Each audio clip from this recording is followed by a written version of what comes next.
Good afternoon and welcome. We really appreciate your joining us in an exploration of how to find, plan, and manage rigorous, authentic projects and the power they have to deepen learning. My name is Beth Frost Johnson. I'm your moderator for today's webinar, which is sponsored by Foundry Deeper Learning Solutions. And it is my delight and honor to introduce our speakers today. Camille Mortimer is Foundry's Chief Learning Officer. She founded and served as head learner of a project-based learning public charter school in Milwaukee and has served as superintendent, principal, and teacher. Camille works with schools integrating effective deeper learning and the Foundry platform into the work of teachers and students. Camille has a doctorate in educational policy and leadership and a master's in administration and supervision. Jeff Holte is the Director of Education at Liger Leadership Academy in Phnom Penh, Cambodia. He's an innovative educator with nearly 40 years of experience as a teacher, principal, technology director, school director, and designer of pioneer learning models in American and international schools, including Qatar, China, Democratic Republic of Congo, and Cambodia. Jeff's goal is to ignite curiosity, inspire a love of learning, and motivate children to fulfill their potential through project-oriented and opportunity-based experiences. And you will see lots of that today. So with that, Camille and Jeff, it's all yours. Thanks so much, Beth. I'm very happy to be here. And am really excited about doing this webinar. So the first thing we want to do is talk about deeper learning while we wait for Jeff to get here. And I'm hoping that if you're using the term deeper learning, if it's new to you, just understand it as an umbrella term for 21st century skills and for civic life. And the competencies of deeper learning are, if you will, the 21st century skills of critical thinking and problem solving, the collaboration and communication that are effective, while mastering core academic content and learning how to learn. All right, Jeff, can you hear me? Yes, I can. It's Jeff. Yes. In yep. Cambodia. How is that sound coming through? Beth, are you able to hear Jeff? It sounds good. You're able to hear Jeff, Beth? Yes, I am. Mm-hmm. All right. So I was, Jeff, before you were able to get here, I was in fact talking about deeper learning, and I just finished pointing to that and the power of this work for higher graduation rates and college attendance and better test scores and collaboration and motivation and all of that. And I'm just gonna pass us along here to take our learners to Cambodia. And here we are. Yes, great to be here with everyone. We do a lot of the deeper learning competencies at Liger at our school. If you can see by some of the photos there, we really focus a lot of our time, actually more than 50% of our time in the school day on doing projects, and they're all about rigor, being authentic, and really providing the knowledge they need for their future. So I'm really excited to share some of those things with everyone. That is terrific. I am really excited about talking about projects with you, Jeff. We're going to look at our agenda for just a minute and then dive into Liger. So we're going to aim at three things here today. How do we find projects? Where are great ideas? Where are they hiding in plain sight? We're going to talk about planning of projects. In particular, what are the components of great projects and how are they linked together? And then how do you manage that? Once you get the plan done and you get going, what are the kinds of commitments that are going to guide the project? So let's go to Cambodia and Liger Leadership Academy. Jeff? Yes, I'll just tell you a few things about our school. We really had a big problem here that our founder was trying to address, and that was trying to create leaders who could change their country in meaningful ways, all in 6 years to try to pull that off. Where the challenge was that Cambodia has had a really difficult past in the late 70s, and the level of education in Cambodia and the poverty is still very challenging. So during the late 70s, the Khmer Rouge took over Cambodia, and many things changed. A lot of educated people in the country were sent to work on farms. They were killed. They starved to death. Up to 2 million of the 8 million people in the country died. For those of you who have never had a chance to read about this, teachers, university students, and sometimes just people with glasses. Just being educated actually often meant that you could die. So Cambodia is a country that still hasn't really recovered from this genocide, and they're still really behind in education, and their economy is quite low. And from that, even to this very day, there are very few scientists, engineers, technology people, and other sorts of STEM-related type people in Cambodia. So something really bold needs to happen there to ramp this back up. So one of the ways we wanted to do something bold was we created a school, really a leadership school. We built this school in the outside of Phnom Penh, the capital. As you can see by the picture from our student drone, they are in the middle of a mango field. So a few characteristics, just really quickly about the school, is that it's all secondary, so it's really grades 7 through 12. It's all full scholarship. The students don't pay anything, and they're selected from really the kids that don't have a lot of money or resources, selected from all over the country. Almost every province is represented, so the kids come down and they live at our school. And so it's obviously a boarding school. We have a cohort model at Liger, which is really two groups, a younger group, basically middle school, and an older group, a high school group. And we really believe in our environment being small. So we go have students, about 110 students to 120 students. And kind of another key feature of what we do is that we think a lot about experiential learning and project-based learning, which we'll talk more about. And one thing really quite unique is that we think about a lot of opportunities, and we'll talk a little more about that later. Thanks, Jeff. I just can't help but want to visit Cambodia and Liger. I bet others are feeling that way as well. You've really triggered for me thinking about project finding, and that's kind of an addiction for me. I'm always looking for where projects are hiding, and I frequently go to place first. And place-based learning is really close to my heart. Starting at home and getting local understanding in order to grow that out to global understanding. I'm imagining that is close to your heart as well, Jeff. Yeah, yes, it very much is very close to our hearts, because one important reason is that we really want to be a leadership school. We want to help create change agents in our country. And so to do that, you really have to know and understand and care and love about your own society, your own things around you. So place is very important to you. So we do a lot of our work around us, but it's not the only thing. So one of the things that we think a lot about is the criteria about what is project-based learning really in our school? Why are we doing it? I mean, why don't we just have regular subjects and fill up our day, fill up our hours that way? And the reason that we decided not to is because we wouldn't make leaders. They might be educated and knowledgeable about some subject areas. So it's very important. So we really think about the criteria. And a few things that we think about, as you can see on the slide there, is, first of all, it's a project when we're thinking about deciding about what kind of projects to do. Is it worthwhile? Is it meaningful to our overall goals of our school of creating leaders, of creating change agents? So really, whatever your goal of your school or your school district, it's really important to figure out if the project-based learning should fit around those goals.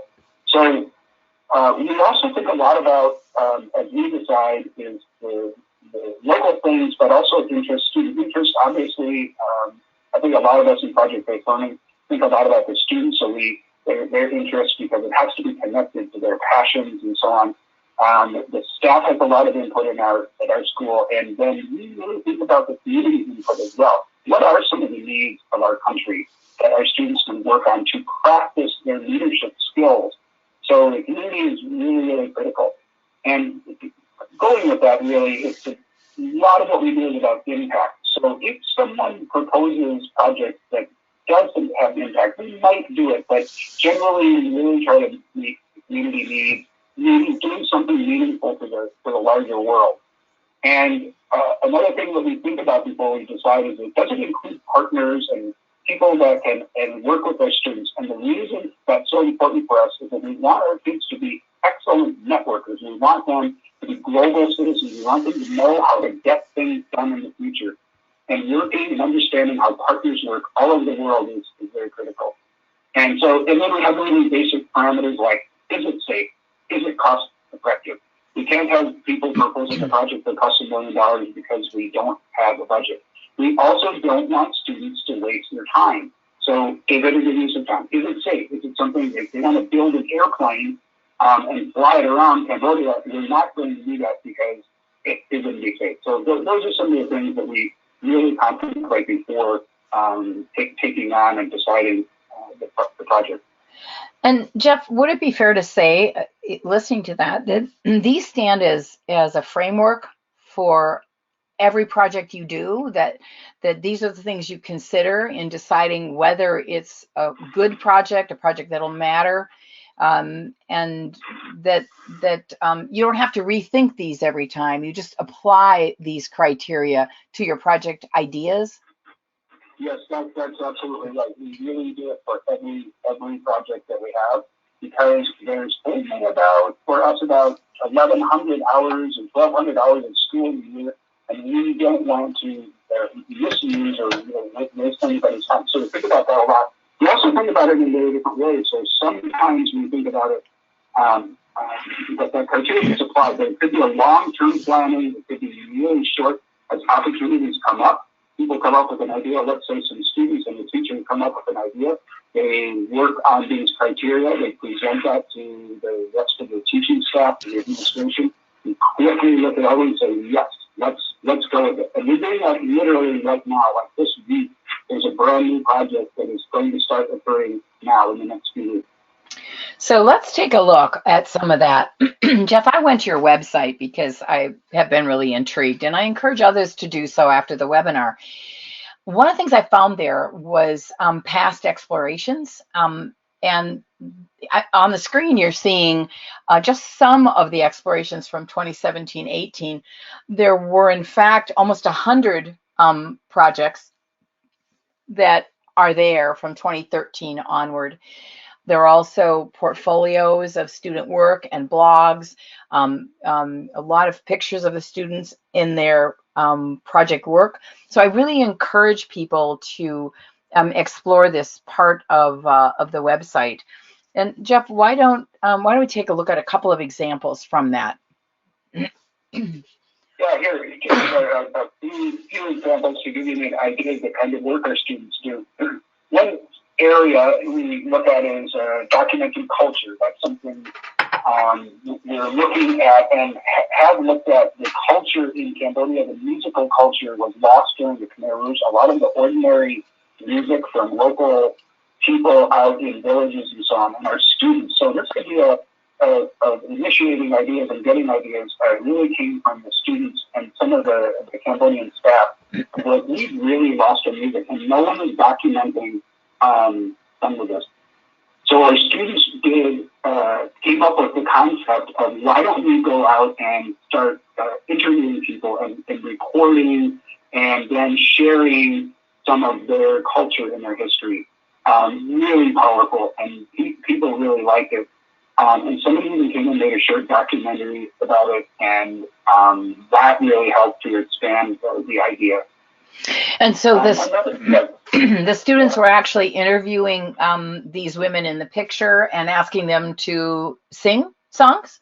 Yes, they were and capturing it. Wow. Simple songs, simple songs, work songs, celebration songs, and so they traveled and interviewed a lot of different people to try to capture from small villages, from the larger cities. And it's never been done. So I guess a lot of work that our kids do is really needed. And it's not like it's been done 10 times. It's never been done before. So our kids can uncover some of these treasures in their own country. Tell us about this one. A very different kind of thing is more science related. And so dengue fever is a big problem in Cambodia. And that is a mosquito-borne illness where there's nothing you can really do about it except just lay down for a few weeks and they drink a lot of water, but it's a big problem. So this originated, so where the ideas come from? This idea partly came from our own students. Several of our students this past year got dengue fever from mosquitoes, and they wanted to study, and there's very little things done in their local language to help people understand how to prevent dengue fever. And our students here are doing lessons and giving our local farmers some training about leaving water spots for mosquitoes to breed. Very powerful. So they traveled around a lot, and again, they made documents for us to share. They can't visit all the farms in Cambodia. That's not realistic. So they document everything, and then they use various platforms to share that information. Very powerful. So, you know, the thing that I notice about the ideas you've been talking about is that they really come from experiences and interests. And so in creating project ideas, you have an idea or you have an experience or an interest that happens, and your brain, a constant meaning-making machine, says, oh, wow, you know, curiosity. And it's this point where engagement with students can occur. It doesn't always occur. Sometimes, you know, we grab our phones, we Google the answer, and we don't even spend any time in the real space of wondering. But at that moment, when the synapses fire, is the space for I wonder. And out of I wonder actually comes the inquiry, comes the questions. So if you think about this literally as an algorithm, like this happens, plus this leads to an inquiry. What I've found is that by getting students and teachers, getting us to think consciously about what's really happening, that whole idea about, well, what would I do a project on, begins to go away. And this really helps, I think, when schools are moving out of only teacher-designed learning experiences projects into more jointly and student ideas for projects. It really helps them to think through. So let's look at this a little bit further. You know, imagine. So, for example, I was working with some students on pesticides. And when we finished studying pesticides' effect on bees, it occurred to us, what if we couldn't solve the problem and save the bees? How would we ever produce enough food for everyone on the planet?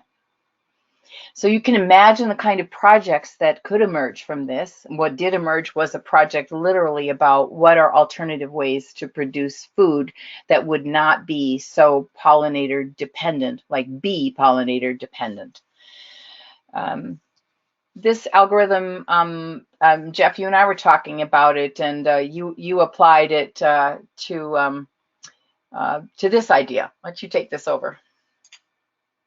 Yeah, I mean, our students had a question about how do you solve problems for disabled animals? So in Cambodia, there's a lot of disabled animals, not a lot of veterinarians, not a lot of technologies or anything like that. And so at the same time, our students are learning a wide variety of engineering skills. And so they wanted to apply that idea to help make, this is a dog, Quinn. They wanted to they're making a wheelchair for Quinn. This is their first attempt at solving the disabled animal problem. They're not going to solve the whole problem in the country, but they're getting a start. And so they're building a wheelchair. Quinn has no back leg, and the owner has no money or anything like that. So they're building a wheelchair. So this is a model of taking that inquiry, passionate inquiry about animals, and just applying it in a fairly simple way, actually, to make a difference for one dog. But then that model can be used, obviously, at a larger scale. Not necessarily by our students, but as a role model to other students in the country. And I mean, one project leads to another, doesn't it? You can imagine how this could lead to solving other problems with engineering. I guarantee you that when they finish this, they're literally working on this right now at school. And when they do this, and even just the rest of our students, it's by next school year, there will be some other proposed projects to do more 3D printed designs and work with maybe doctors around the world who are working in this area to expand this. So a lot of things we do just get expanded into other branches, other offshoots. So taking this, first of all, I hope you'll will actually post on your website, Quinn, with this wheelchair when it gets done. And when I think about this and the other places it could lead, it takes me right back to the algorithm. So, you know, from an I wonder or an event that occurs, you know, in this case, reading a book, in this case, visiting a cemetery, down here, finishing an oil painting, or over here visiting a place, this was Niagara Falls, what emerges is a series of I wonders and questions. So give you a minute just to look at that. I think this happens over and over again. How do we get it to happen consciously? And then how do we actually begin to capture that in a way that it's a place we can return to, a reservoir, if you will, where project ideas and a base question exist. So in this case, you're looking at what I call a project idea generator, and it's based around lenses. You can see the lenses of time run down the side, as well as professions and the student's PLP. So that all of these could be used. And the way this would work, for example, would be under the lens of place. For example, visiting a cemetery here in our community, there were a lot of Norwegians and Germans buried, and I couldn't help but wonder, how did all of those Norwegians and Germans coming here make us the people we are today, our culture and our economy here in Wisconsin? If we took that into a present lens, the same idea, and coming out of that project, the idea, well, considering, you know, the immigrants that come today, in what ways are they affecting our culture here in Wisconsin now? How is it changing? And obviously it could proceed into the future. And it could actually be focused on kind of role. What is a social historian, a sociologist? What kinds of roles are they going to take? So these lenses allow this project to be spun in a variety of ways, or to be multiple projects. If we look at the whole idea generator, you see the lenses across the top. And this is the set of lenses I commonly use. There probably are others that you're using or could be generated. And you see in each case, if we go here and take a look at the people column, so for example, this idea, again, the experience, I was attending Golda Meir's school for, you know, a seminar, and I was struck by the fact that Golda Meir's life, actually, part of it happened here in Milwaukee. And secondly, I began to wonder, how did a local girl like Golda Meir, as a little girl, come to have so much influence on world affairs? Or I took this into the present and said, well, what about refugees of today? What about people who weren't originally from here, but are here now? And I hear their stories and their life pattern, and I began to wonder, and there are a lot of questions you could wonder about here. The one I decided to wonder about is, why do people move? And our students had a really interesting opportunity to think about the why of immigration. Or going over here in this column of personal, this first idea is about reading an autobiography of Maya Angelou. But here, a student said, I just really loved Anne Frank's diary. So I'm wondering how journaling my own ideas, how could my journal of my struggles with depression influence other people? So this idea generator is about using lenses across time and needs to have a reservoir of ideas.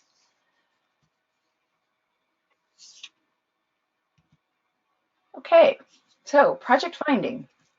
And Jeff, how do you capture your project ideas there? You have 30 seconds. How do you capture a reservoir of ideas? What do you do?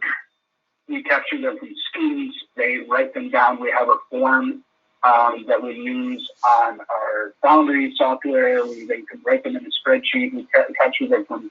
We have staff meetings. We have staff time periods where people can submit a year ahead of time. We're talking about next year already.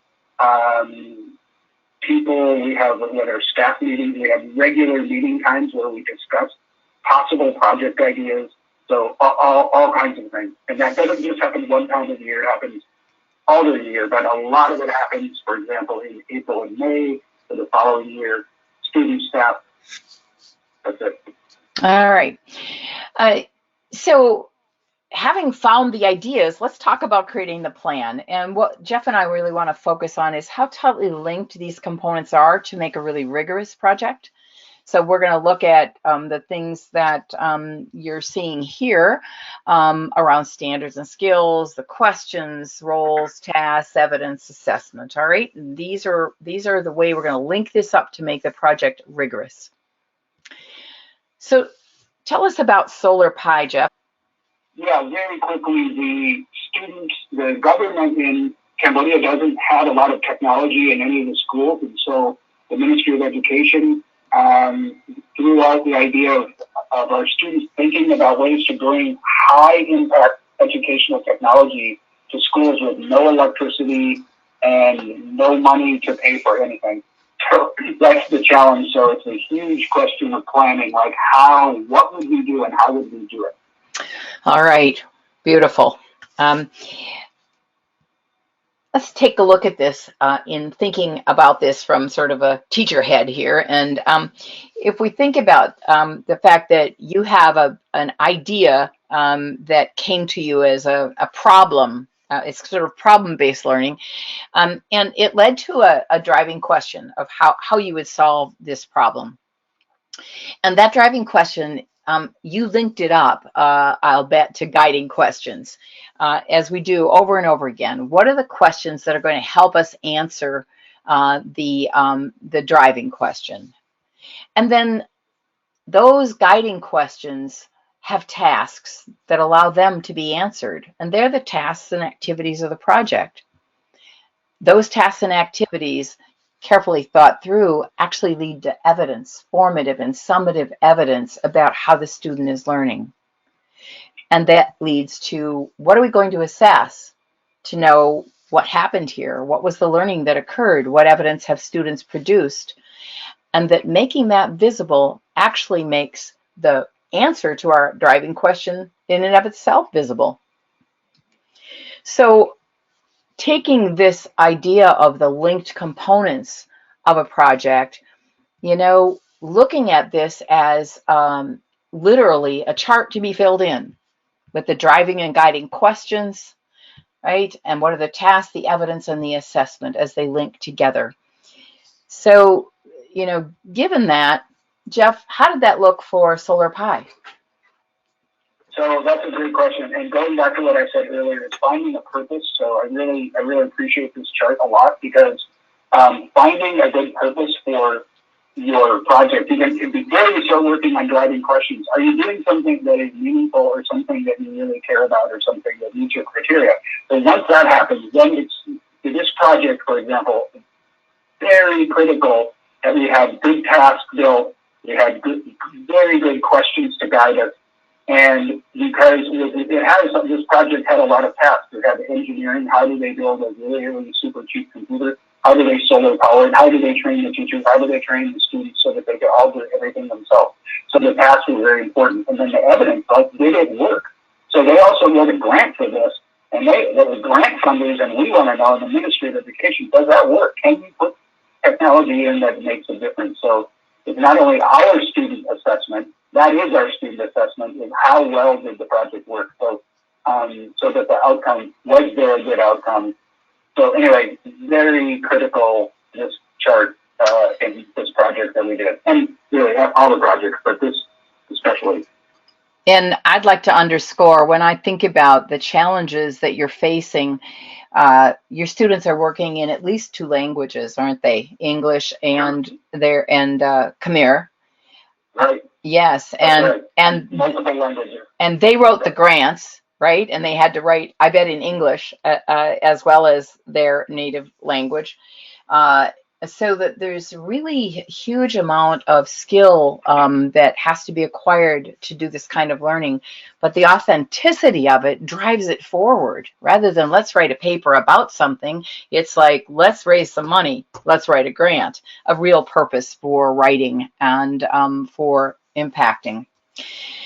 Another way in which we might start figuring out how we're going to plan a project might be to start with the product. So on Solar Pi, what I hear you saying is you really started with the problem. You know, this low cost, high impact technology in rural schools that didn't have electricity, a big problem. But you could also start with a product like creating a dog prosthetic, right? And how would that product drive forward what the planning is around the project? So I really find that having a list of products helps me to think creatively and try new things, so it doesn't all turn out to be a PowerPoint presentation, but there's real work being generated.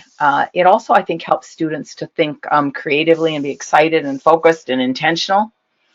We'll send this list to you with some resources after the webinar. There are a variety of things that we'll send to you. Another tool that helps with planning, and many of you, I'm sure, use this for planning you do all the time. We like to use this in terms of a mind map that's labeled before it ever gets filled in. So the components of a project get labeled into the bubbles of the mind map. Here's an example for a project on mapping a pond. The driving question is here, and then the student who created the driving question for her project began filling in the guiding questions of things she would need to do in order to complete this. She thought about roadblocks and what evidence she was going to create that came really from the work she was going to do. Her teacher helped her think about the standards and skills she was going to do. So using this mind map to get a bigger picture of this learning experience that was going to answer this question. So in doing that project, the final product was a variety of things, but she created a Prezi about everything that she accomplished. And you can see here her meeting with the city council and science on water quality and the actual mapping of the pond. And so that tight linkage allowed for this complex project that took maybe 5 months to be under control for a student. And this was her idea. So using those planning tools. And that leads us to managing. And once that plan gets built, you know, what is it that's going to allow the journey to be one that actually has a path that you know you're on? And though you may take side trips and they may be really valuable, you're making choices about that rather than just kind of wandering all over the countryside. So we're going to take a look at a couple of projects here from Liger and look at how they managed these complex projects. So I know Jeff's people started with their core beliefs, as Jeff said, and we want to encourage everybody to think about one of the most core beliefs is that a project isn't a series of tasks, but really it's an inquiry. It really is an inquiry. And so let's take a look at this inquiry. Jeff, why don't you tell us about this one? One of the things that is important to us at Liger is entrepreneurship. If we're going to have good leaders, ethical leaders, they need, if they're not entrepreneurs, they need to at least have entrepreneurial thinking skills. So we focus a lot on that, and what better way is for students to start some businesses. We don't have a lot of businesses, but they run, so they manage. So this is a great example of managing a project because this involves different students, but it's a bright touring business in Phnom Penh, the capital. So tourists and people that come, our students take them on a historical tour. They meet monks in pagodas. They go everywhere. They eat food and so on. But our kids run everything. They're the CEO. They do everything. So it's an ongoing thing. So students can jump into it. So there has to be ongoing management of it. But almost almost all of the management is done by students themselves, not done by an expert teacher or anyone. So if you think about who is it that's managing these, who's running all these projects. So for us, we think about this pretty broadly. Like the person that runs this student bike business, called Journeys of Change, is a biologist, and she doesn't know anything about entrepreneurship. She didn't until she started working with all these students and partners and going to seminars on how to start a business, how to run a business, and so on. And then our students have really taken it over. So we really just facilitate. So we use a lot of expertise. It's almost good sometimes not to have the expertise of the projects that you're facilitating with students, because then you get to learn, you get to really do true inquiry where you're learning together to solve the problems and you're using the world as resources, and then you get to practice in your management. So it's a great example of an ongoing management project. So that's really a challenge for teachers, isn't it, to put themselves into that space of not knowing and being willing to really walk with students in discovery. But I think that's what really makes this kind of learning the huge change agent that it is. It builds agency in everybody along the way. Yeah, and if I could just say really quickly, it really is very short-lived worry or stress, because people come and say, I don't know how to build a robot, and even though you're a biology teacher or something, you only have to learn together with an inquiry 1 or 2 times, and you think, most of our staff think, this is amazing, I can do that. I don't have to. First of all, the students, we can all figure it out together.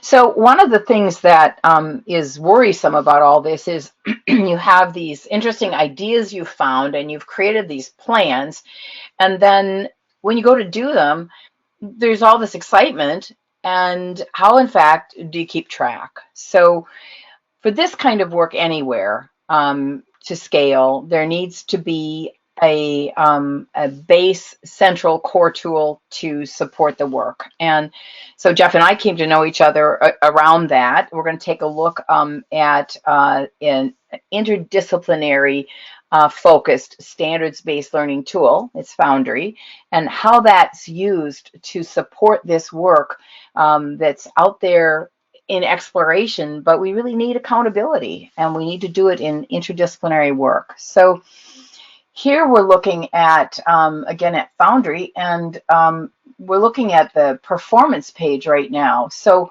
the students are here, and we're looking at a graduation plan across disciplines, right here, across the subjects, and what it's going to take to complete the work. But these were all mixed up inside a project, and now they've been sorted back out into their buckets to say, here's what got done. And it got done in order to help this student move toward graduation. We could look at a year, a semester. There are a lot of ways to organize this, but it's looking at performance over time. Or here, looking at the quality of performance. So where is the student performing? In this case, we're looking not at the disciplines, but at skills and the ability to capture that. This is real-time data as every standard is evaluated. It is immediately available for students to see, parents to see, teachers to know what to do next. And here we're looking at all of the students and how their work is comparing across the group, each with their own learning plan. The ability to do this without a learning management system means that you can't do it with a lot of kids. It's just the work is too complex to scale. But with it, you can actually do interdisciplinary work and you not worry about it because the technology tool can manage that part.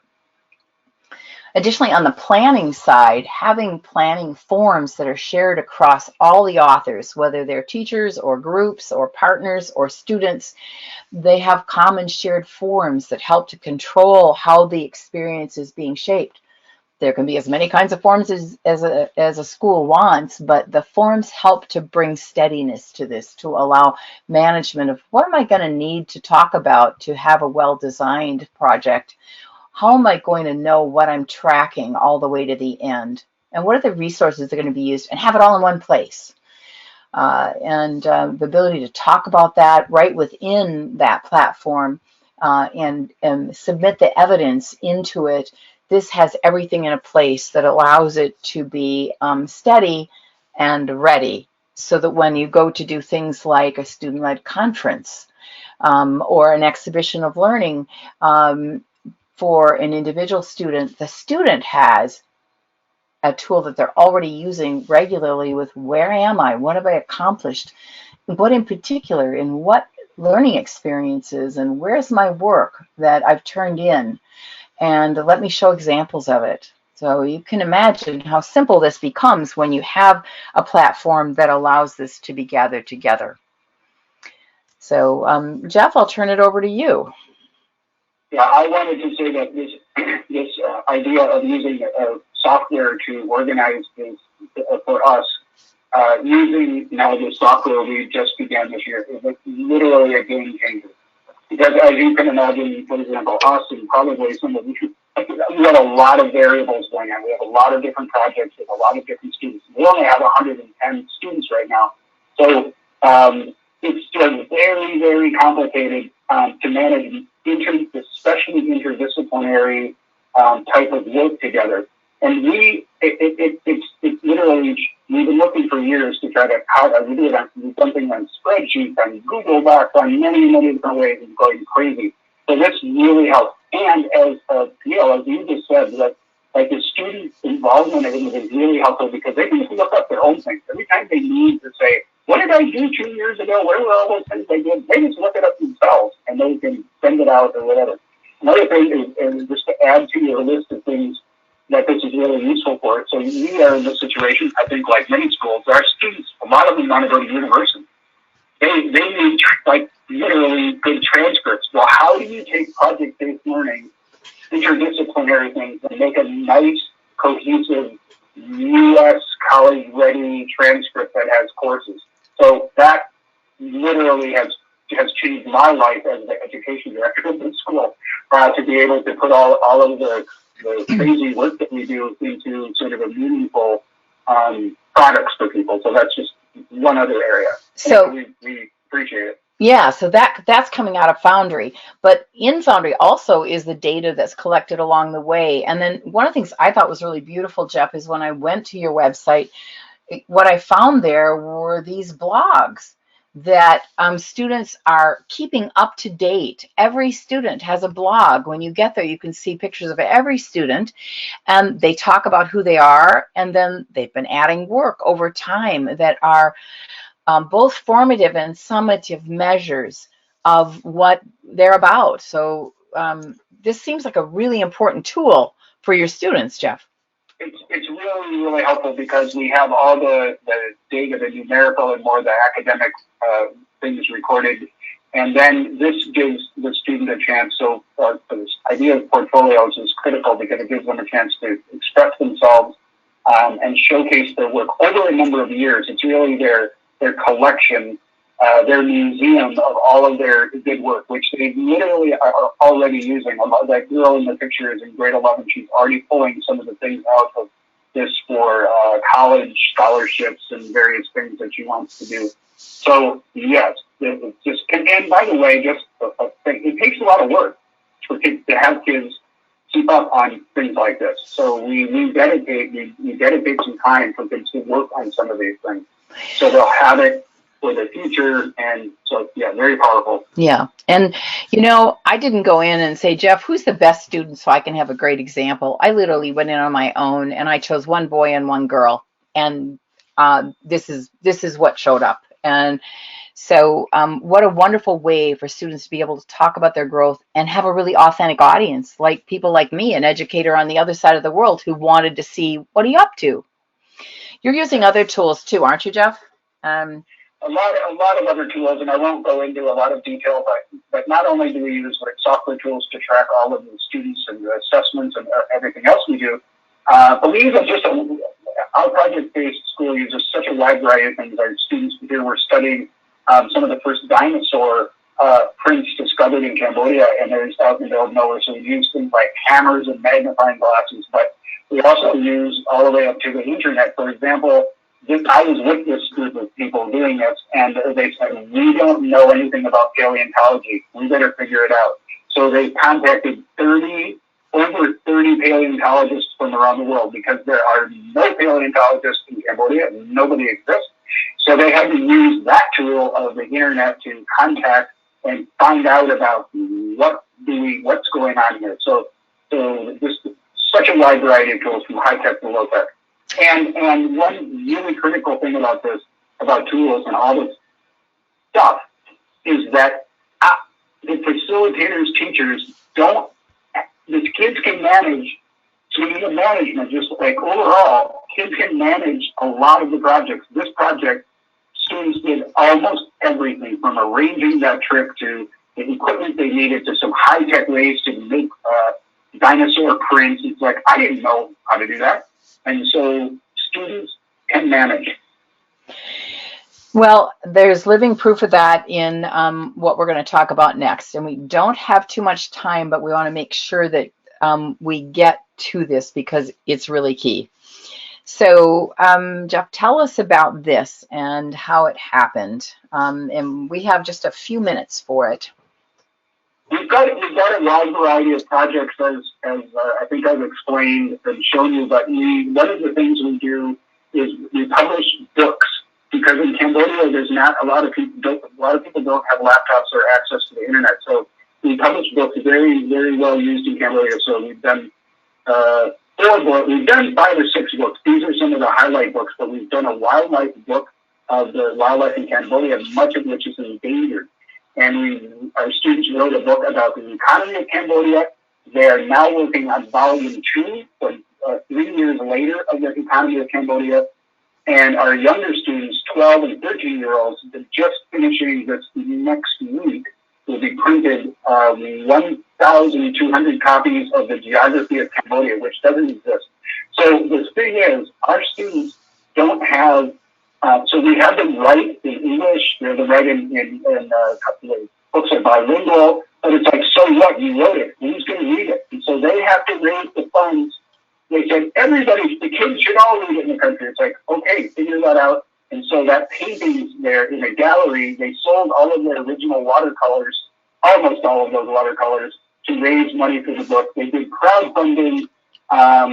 That next slide there, they learned how to do crowdfunding to get the resources they needed to complete their project. They raised over $8,000. Amazingly powerful. And it's so interesting to get kids to write. And they go, I hate writing. But our kids at our school don't hate writing, because they're writing for real audiences. But somebody said that 1 million students have read the Economy of Cambodia book by our students. That is motivating and engaging. Mm-hmm. Real audience, huh? Real audience. Real audience. I'm going to go back a slide because I just want to point to how wonderful I thought this was. When we think about showcasing of learning, this is a showcase of learning that's a totally authentic one. It's not happening in the gym or in the classroom. Right. It's happening out in the real world in an art gallery in Phnom Penh. And all of this framed artwork was sold by these students who spent 2 days with a badge on their shoulder saying, I'm an artist, talk to me. And they talked about their art, and then they sold the art. And talk about agency, right? Just really powerful.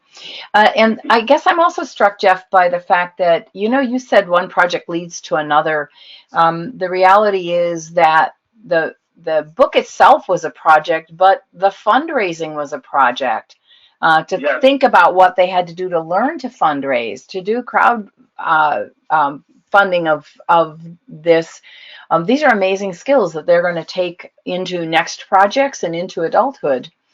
Very much taken to adulthood. They have a group working on building a satellite. They're trying to launch the first satellite out of Cambodia. They have to raise over $50,000 in the next 14 months. But they actually have some of the skills to be able to do that. And I totally believe that they're going to do it. And they're going to raise it because they have the tools. They've worked on the skills, and they've practiced through all these various projects to do it. So it becomes really doable, even in your high school years. So, you know, thinking about all those projects, we've only looked a small part. Again, there are almost 100 of them online that you can take a look at as a resource for you to reapply in your local environment and start small and grow big. But I think the essence of this is to remember that these children started in a village, in a rural village, were selected into this, had to learn English, and had none of these skills at the beginning. So this stream of growing agency into leadership and adult skill is just really exceptionally powerful, Jeff. And I want to really thank you for sharing this with us and giving us a vision into what this looks like. And I'm going to give just one more remembering: go find those ideas and actually convert them into your place for your own learning. So Jeff, thank you. And I hope that you will, in fact, thank your students, thank your teachers for the inspiration they are for those of us who are out here struggling to do the same thing. We're odd. Thank you. So great to be here. Really happy to share or brainstorm with any of you. Write to me. Thank Terrific. you so very much. And if you would like to visit our website, there are lots of other resources available and accessible. If you'd like a demo of Project Foundry, there's a form on our homepage there that you can just fill out. So thank you, everyone.